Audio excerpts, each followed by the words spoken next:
आप सभी का हमारे चैनल जेपी वर्ल्ड क्लासेस में। तो भैया आज हम बात करने जाने वाले हैं नेक्स्ट टॉपिक जो हमारा इलेक्ट्रोकेमिस्ट्री का है भैया, मतलब नस्ट इक्वेशन। नस्ट इक्वेशन क्या होता है? तो जनरली अगर मैं नस्ट इक्वेशन की बात करता हूं तो एक टाइप की रिलेशन होती है जो कि हमारा इलेक्ट्रॉन पोटेंशियल, टेम्परेचर और कंसंट्रेशन के ऊपर डिपेंड करती है। मतलब इलेक्ट्रॉन पोटेंशियल, टेम्परेचर और कंसंट्रेशन, इन सब के बीच की रिलेशन को क्या बोला जाता है? नस्ट इक्वेशन बोला जाता है। तो नस्ट इक्वेशन के थ्रू समझने से पहले एक इक्वेशन समझ लेते हैं जिसके थ्रू हम नस्ट इक्वेशन आगे जाके सॉल्व करने वाले हैं। तो नस्ट इक्वेशन में एक इक्वेशन जैसे कि मेरे पास कोई भी मेटल है m और उसकी पावर है mn+ है, ठीक। अब इसके साथ मैं एक कुछ नंबर ऑफ इलेक्ट्रॉन्स को क्या करूंगा? ऐड करता हूं। तो मैं n नेगेटिव इलेक्ट्रॉन की वैल्यू नेगेटिव, तो n negative number of electrons को ऐड करूंगा। तो इसके कारण मुझे मेटल जो हो जाएगा वो मेटल मिल जाएगा इस तरह से m। तो भैया इस पूरे इक्वेशन को बोला जाता है नस्ट इक्वेशन। तो चलिए भैया नस्ट इक्वेशन को सॉल्व करते हैं। नस्ट इक्वेशन किस तरह से लिखा जाता है? E cell is equals to E naught cell minus 0.303 RT by NF log of product by reactant लिखा जाता है, ठीक। तो ये पूरा का पूरा इक्वेशन हो जाएगा Nernst equation, product by reactant. अब प्रोडक्ट बाय रिएक्टेंट क्या है? P/R, उसे प्रोडक्ट बाय रिएक्टेंट। तो P जो हो जाएगा हमारा, इसकी जगह हम क्या लिख सकता हूँ? M भी लिख सकता हूँ भैया, ये डायरेक्ट है वो नहीं है, M भी लिख सकता हूँ और R की जगह Mn+ लिख सकता हूँ। तो Mn+ ये हो जाएगा हमारा इक्वेशन। तो ये ठीक, तो ये हो जाएगा हमारा नस्ट इक्वेशन। अब जनरली से आगे सॉल्व करते हैं और किस तरह से आता है।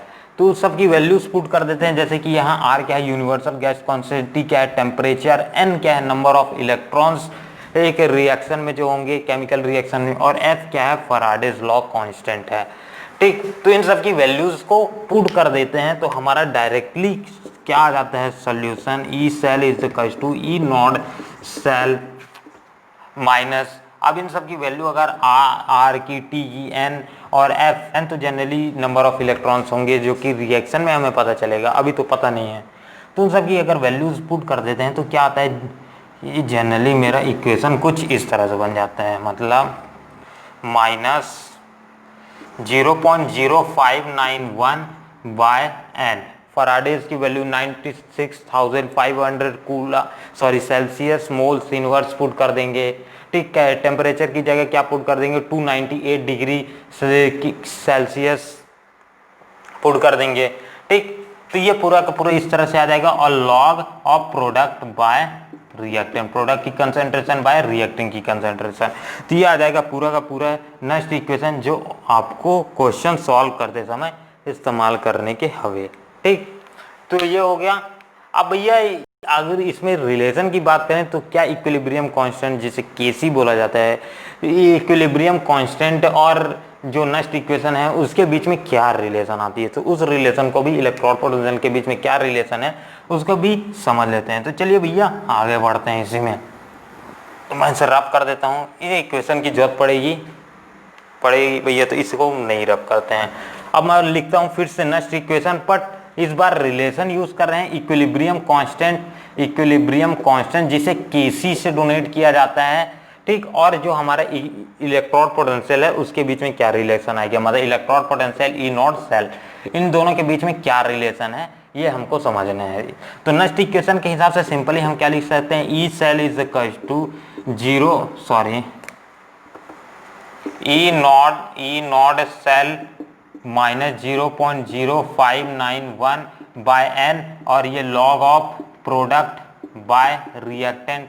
और प्रोडक्ट बाय रिएक्टेंट की जगह फिर से मैं जो बताया हूँ, प्रोडक्ट की जगह M और रिएक्टेंट की जगह Mn+ भी लिख सकते हैं, ठीक। अब जनरली जो हमारा इसमें इक्विलिब्रियम की स्टेज होती है, इक्विलिब्रियम स्टेज में जो हमारा ई सेल की वैल्यू होती है वो आती है 0। तो ई सेल की जगह अगर मैं लिख देता हूँ 0 तो लिख भी सकते हैं। तो इक्विलिब्रियम के समय क्या आता है कंडीशन में? ई सेल की वैल्यू 0। तो जनरली मैं इसे डायरेक्टली फिर इस तरह से लिख सकता हूँ, ई सेल अगर इसकी वैल्यू 0 हो जाती है तो जनरली ये कट जाएगा और ये नेगेटिव पार्ट क्या हो जाएगा? इधर आ जाएगा। तो इक्वल्स टू मैं क्या लिख सकता हूँ 0.0591 ठीक बाय एन, और ये लॉग ऑफ, अब भैया इसकी जगह प्रोडक्ट बाय रिएक्टेंट की जगह अब हम रिलेशन ले रहे हैं केसी का, तो लॉग ऑफ केसी लिखेंगे, ठीक निकाल रहे हैं। तो ये हो जाएगा हमारा इक्वेशन। अब इसे आगे सॉल्व करते हैं।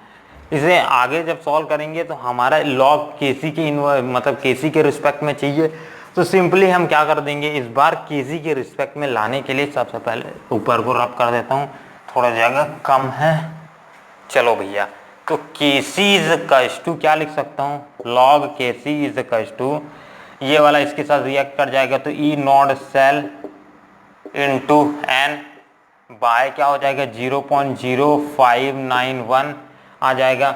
अब ये इक्वेशन के बाद फाइनली मेरा इक्वेशन क्या बन जाएगा, अब मैं केसी की रिस्पेक्ट में चाहिए, तो केसी का अगर रिस्पेक्ट में चाहिए होता है तो ये लॉग को हम भेज देते हैं इधर, तो ये एंटी लॉग बन जाता है। तो मतलब ये किस तरह से लिख सकते हैं इसे, एंटी लॉग ऑफ ये E naught cell into n by 0.0591, और ये आ जाएगा पूरा का पूरा इक्वेशन किसी के इक्विलिब्रियम कांस्टेंट के रिस्पेक्ट में।